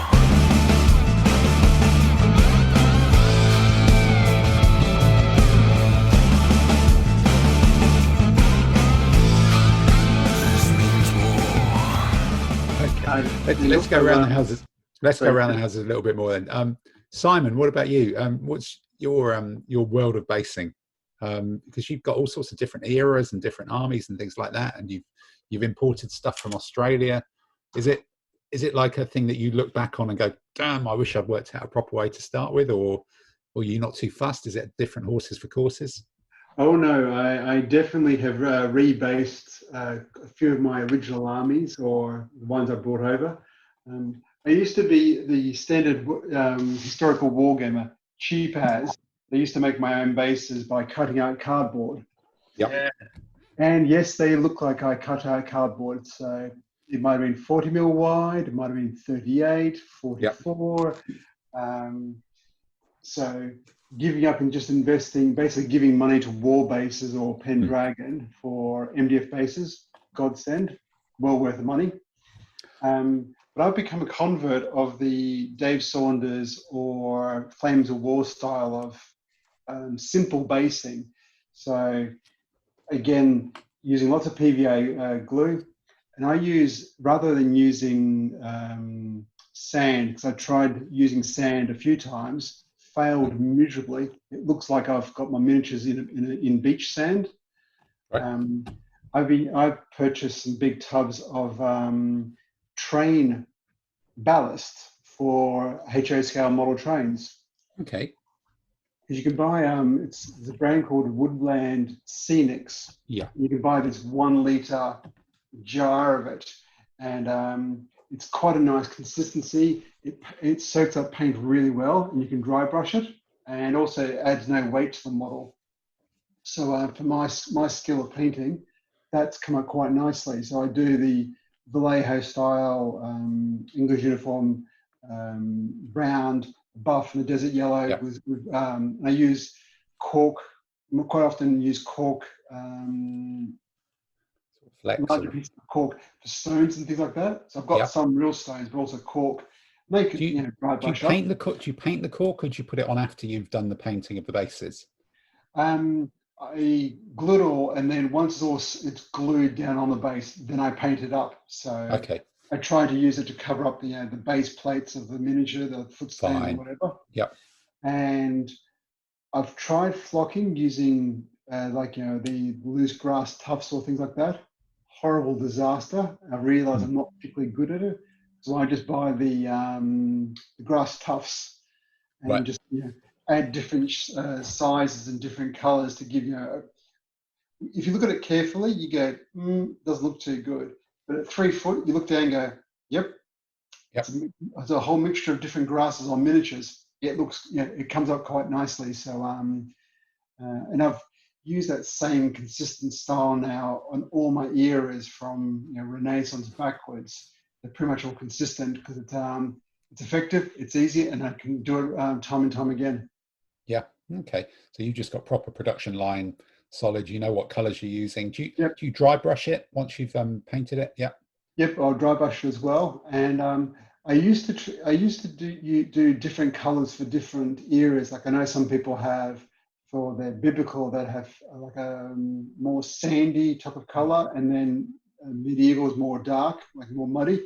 I just go the consistency across the board because it means I can morph my armies quite easy. So like my Chinese army, it's got chariots, they've got Renaissance guns in it. So now it doesn't matter. Yeah, it's the generic Chinese. Around within reason. Okay, all right. And Libyan desert. The Libyan desert. Yeah, you're doing the Libyan desert anyway, and that's not changed much from the Second World War to whenever. Exactly. Libyan desert works for Romans, Egyptians, whatever. But okay. Well, Adam, what about you? What do you base? You live near the beach, don't you? Do you just go down and get a bucket of sand and Bob's your uncle? The sand from the beach is actually too nice and fine. So, are you just trying to tell me if you live somewhere really posh? Is that what it is? Well, I think they actually import the sand and dump it on the beach to make it nice. So, okay, all right. It's nice soft sand. So, I mean, I figured out a way of basing that I liked about 15 years ago. And basically everything gets based like that. I'm shocked to hear that different sands used for 15 and 28 mil. I'm shocked to hear there are different grades of sand that you can put on.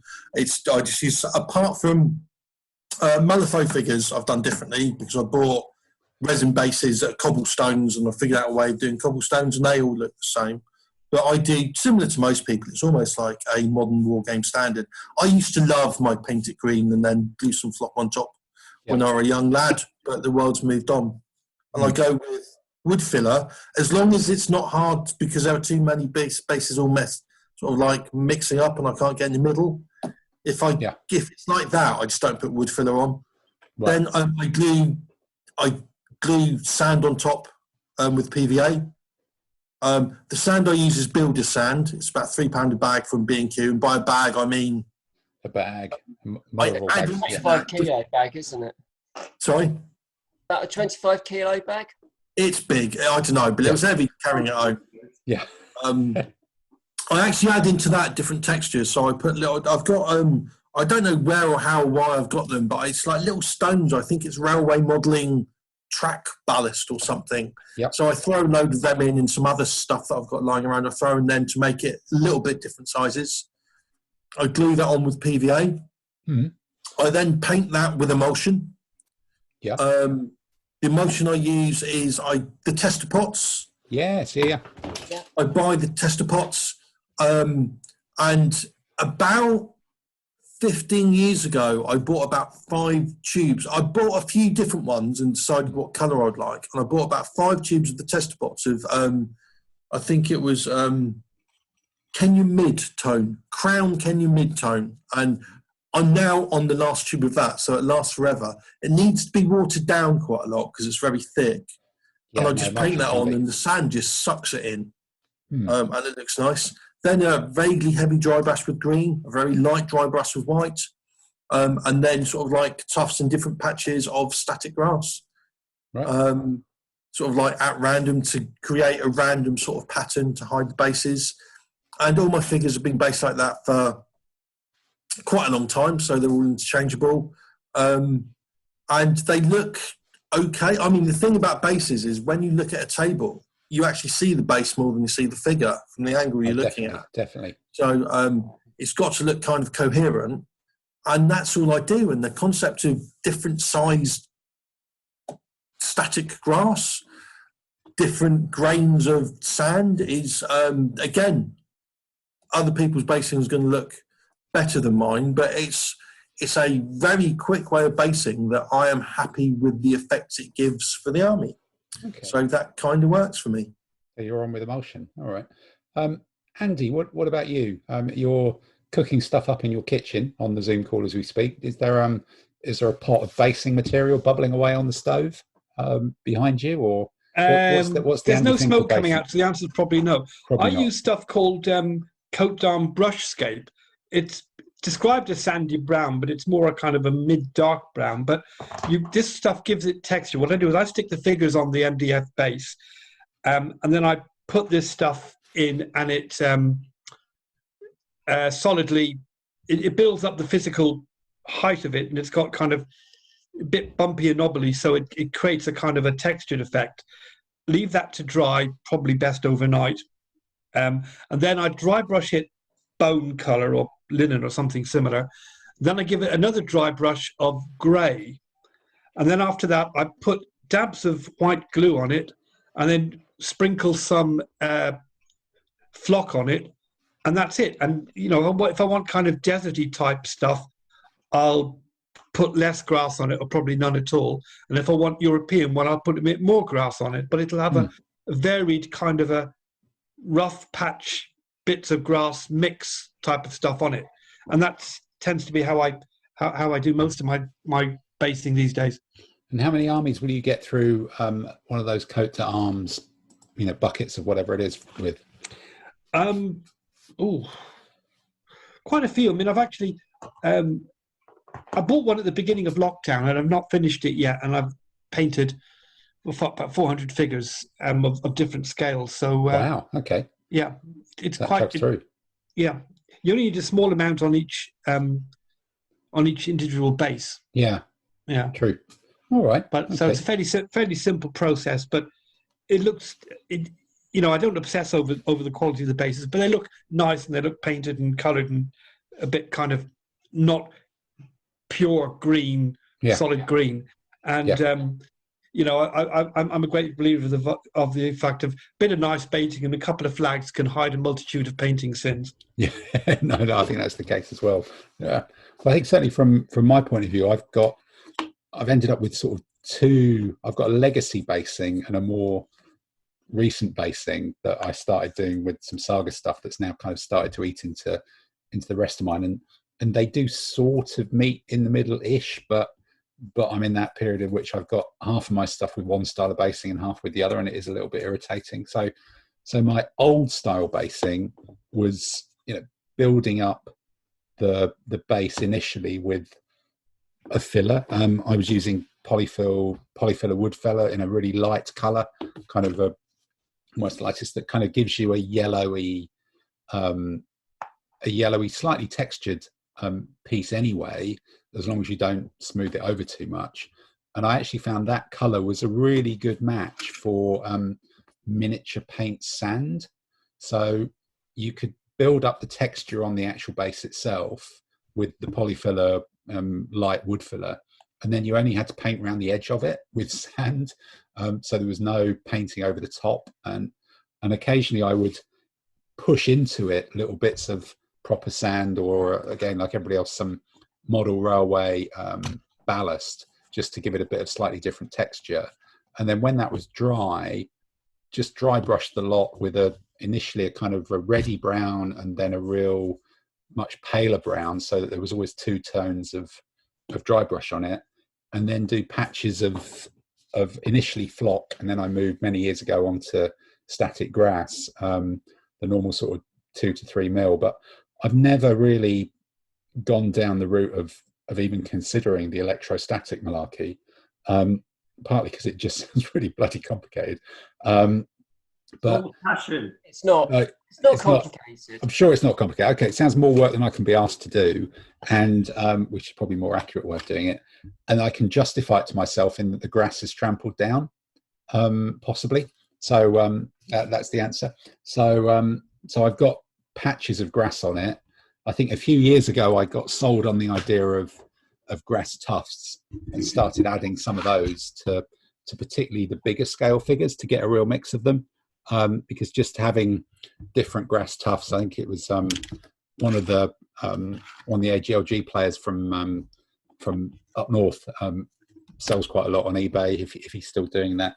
So adding grass tufts, and I have got, like everybody else, a set of flowers that I bought thinking that would be great to add some colour, and then I now look at them and go, I don't know, I'd like that. That's too bloody colourful. That's a bit weird. Yeah, the flowers is a bit weird. But then since then, a few years ago, I started doing a completely different one, which was, if the figure's base isn't that big, I will just do PVA glue and sand. If the figure base is bigger, I will actually build it up with wood filler and then do PVA glue and sand. So, and again, builder's sand textbook. It just has a range of little different sizes of stuff naturally in it. I sort of filter out some of the really bigger stones, particularly on 15mm ones, but just sort of pick them off. But instead of painting it, I stain it with a thing called Rustin's wood stain for interior and exterior use. And I use a dark oak. So it literally is for wood stain. It's for staining untreated wood furniture and just giving it a completely different color. And you just dunk your paintbrush in it and dab it onto the base with the sand, and sand can still be the glue can be wet or it can be dry. It doesn't make any difference. And sort of osmosis just takes this thing all the way through the sand and gives it a really consistent color.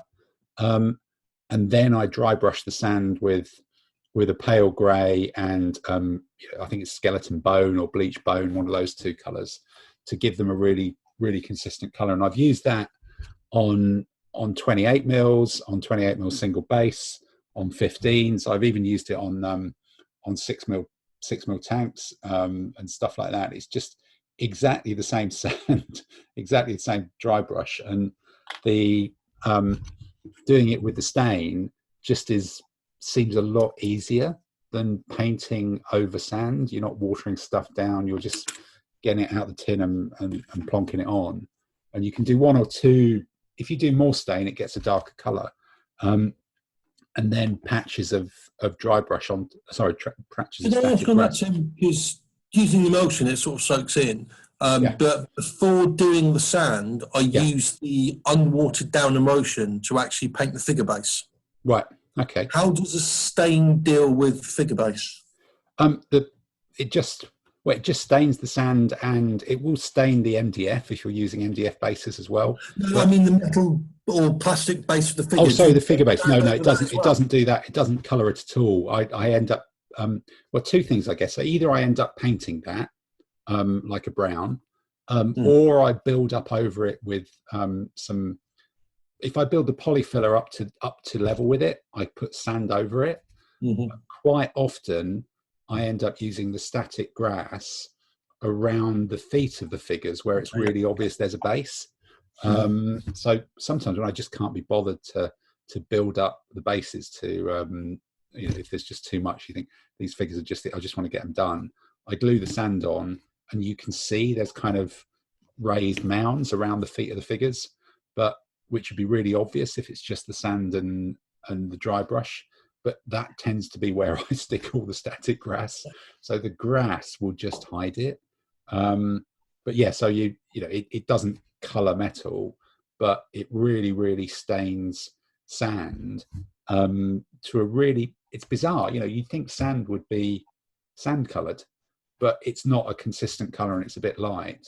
But using this stain, you suddenly make all of the sand a consistent darker color, and then you dry brush it to make it lighter, which is starting one place and then working to get back there again. But and that I've really, really liked, and again moved to MDF bases just because they're kind of neat.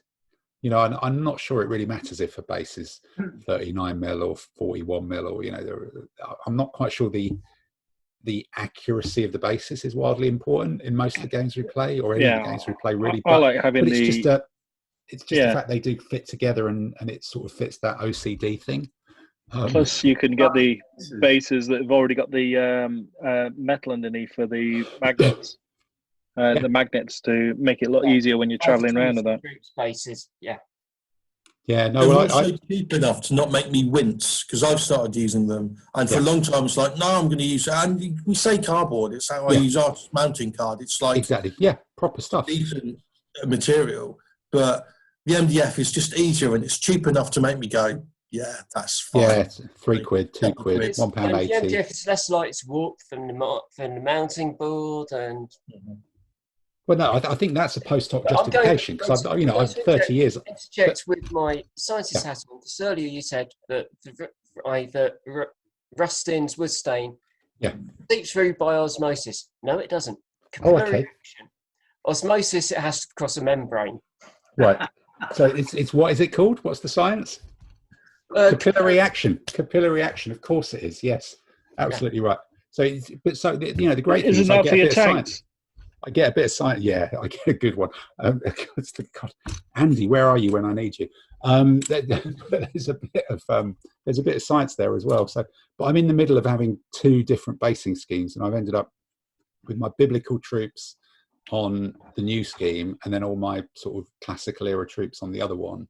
And it's just like there's this thing with the mini Persians who kind of sit in both camps that it's just means I'm going to have to buy some more figures and base them both differently. Because obviously using one army with 2 different sets of basing, and it's utterly unacceptable when the option is buying more figures from a museum in their sale in January. So that I think takes us round the full set of people in terms of our discussion on basing. This means war.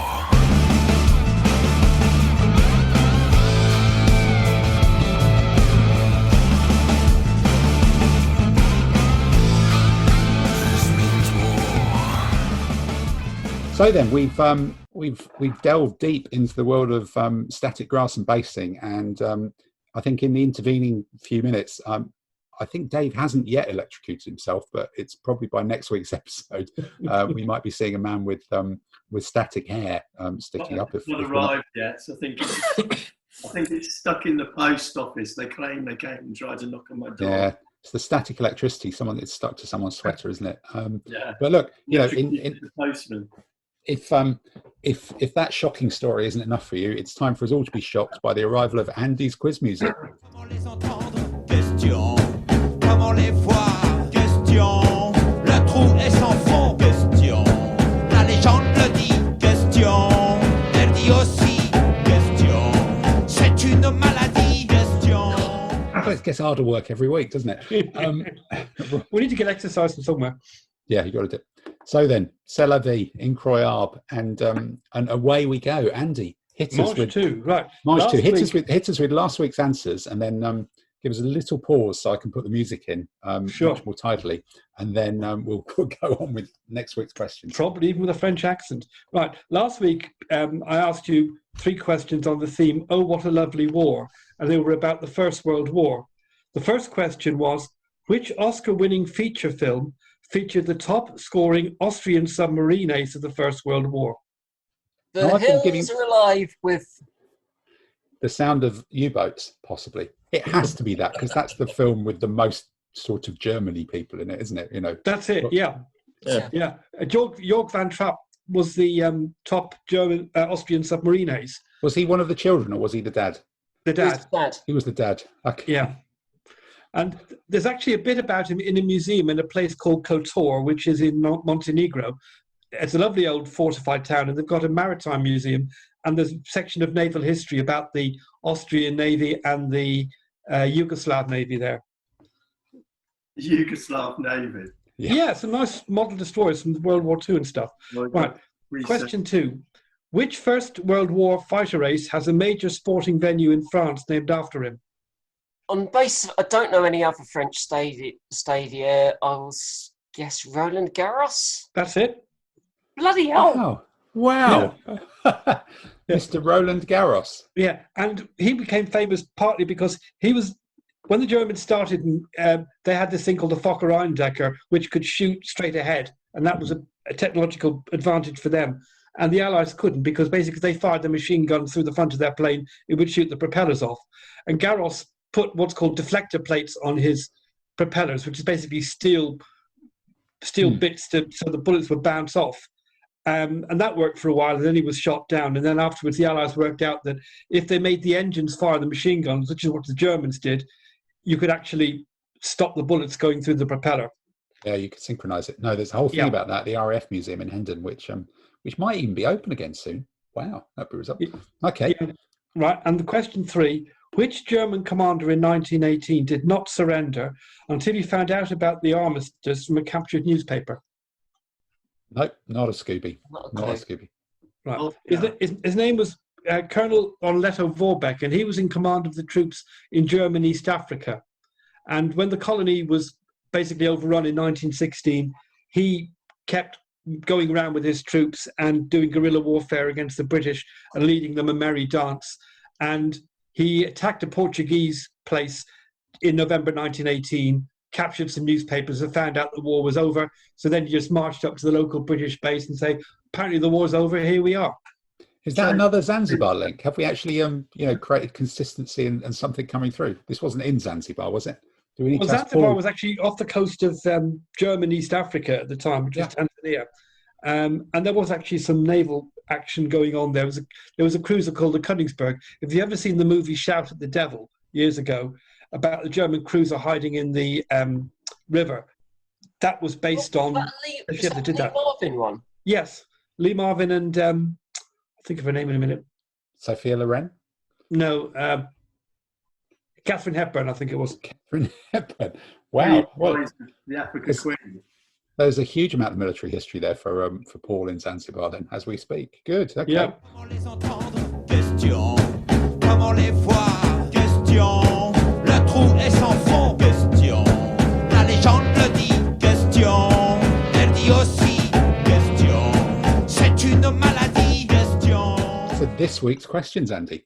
This week's theme is called Museum Pieces. Which foreign dictator's wooden leg is one of the exhibits in the Illinois State Military Museum, having been captured by an Illinois regiment during wartime? Well, I don't know, but this has suddenly become my number one reason for wanting COVID to be over.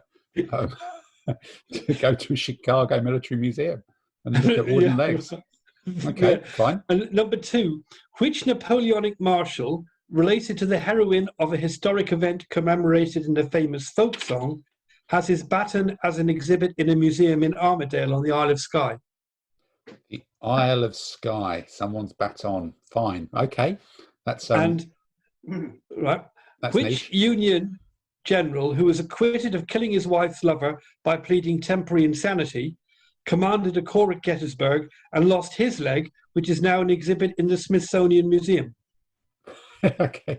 So yes, there's so it's body parts strewn across the world then. And obviously museums collected at that by time. Americans to put in museums. Collected by museums. Okay then. Well, look, on that bombshell, I think we will sit back and listen to that music.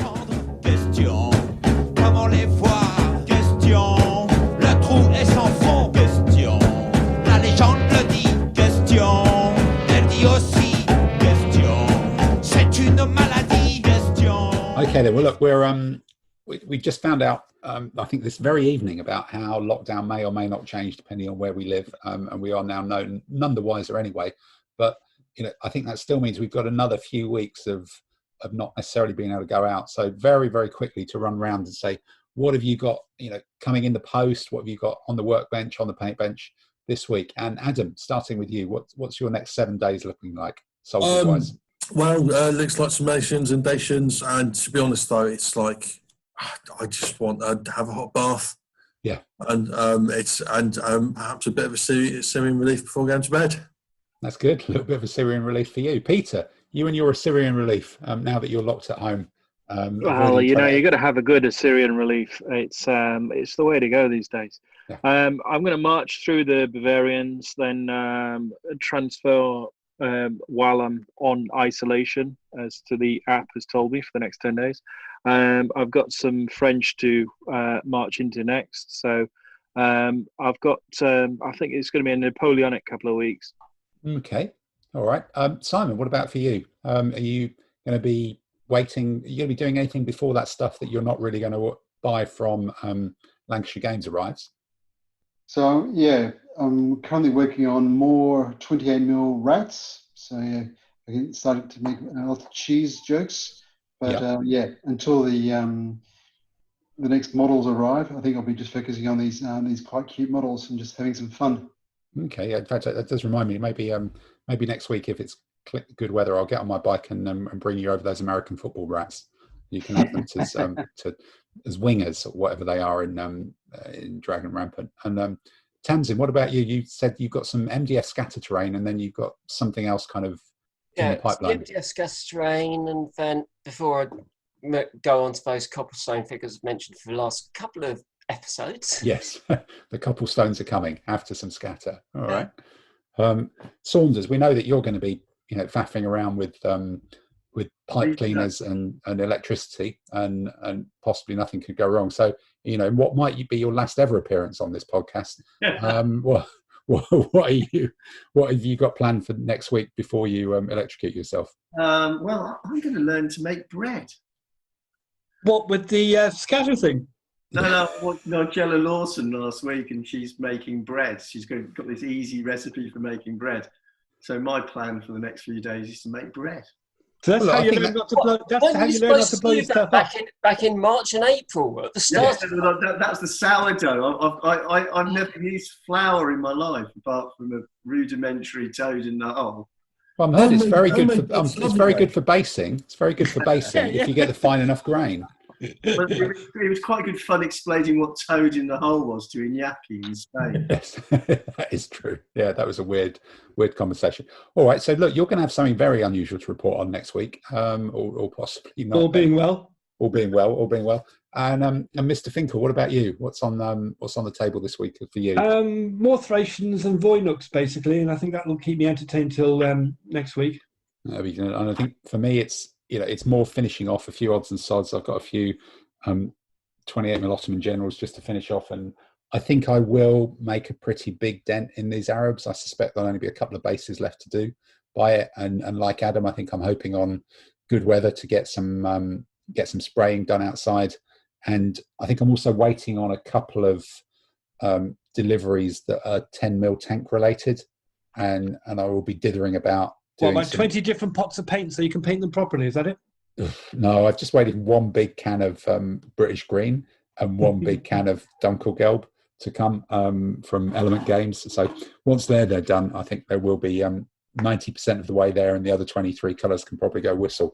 So on that note, whilst we're whistling for colours and I'm waiting for static electricity, it's time to say thank you yet again for another entertaining, I believe, period of time. And goodbye and good luck for everybody in the next week of whatever the next lockdown phase actually looks like. Goodbye. Bye. There's some worrying steam coming out of the back of Dave's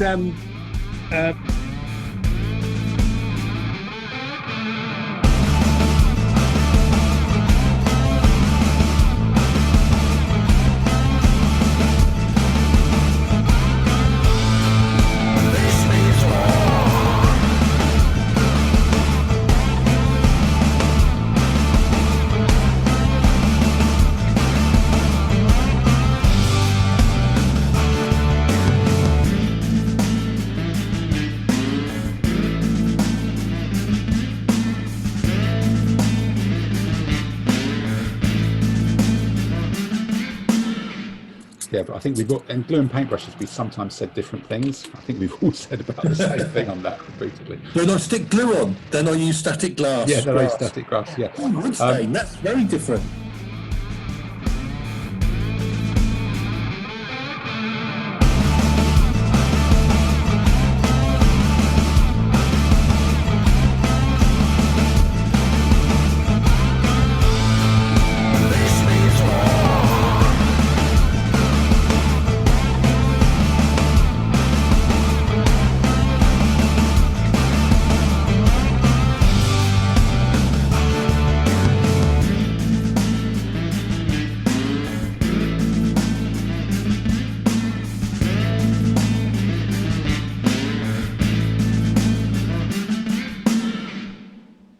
Well, save the best till last. It's all, I don't just throw this shit together.